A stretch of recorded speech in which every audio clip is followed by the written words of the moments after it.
வாங்க வணக்கம். இன்றைக்கி சுக்குமல்லி காப்பி எப்படி செய்யறதுன்னு பார்க்கலாம். அதுக்கு ஒரு கைப்பிடி அளவுக்கு தனியா வர கொத்தமல்லி எடுத்துக்கிட்டு 1/4 டீஸ்பூன் அளவுக்கு மிளகு சேர்த்து வெறும் வானலில் நல்லா வறுத்து ஆற விட்டுடுங்க. இப்போ சுக்கு ஒரு 3 துண்டு எடுத்து இடித்து வச்சுக்கோங்க. அப்போ தான் மிக்சியில் போட்டால் அது பவுடர் ஆகும். இப்போ ஒரு மிக்சி ஜாரில் கொத்தமல்லி மிளகு சேர்த்து இந்த இடித்து வச்சுருக்கிற சுக்கையும் சேர்த்து நல்லா பவுடராக பொடி பண்ணி வச்சுக்கோங்க.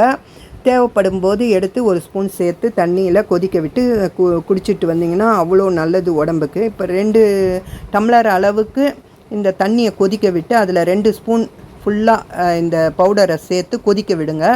இதில் நாட்டு சக்கரை இல்லைன்னா பனங்கற்கண்டு, பனை வெல்லம் இல்லைன்னா சாதா வெல்லம், இதை எது வேணாலும் இதில் சேர்த்து கொதிக்க விட்டு வடிகட்டி சூடாகவே குடிச்சிட்டு வந்தீங்கன்னா தொண்டை இருமல், வலி, சளி எல்லாத்துக்குமே, ஜுரத்துக்கு, இருமலுக்கு எல்லாத்துக்குமே இது நல்லது.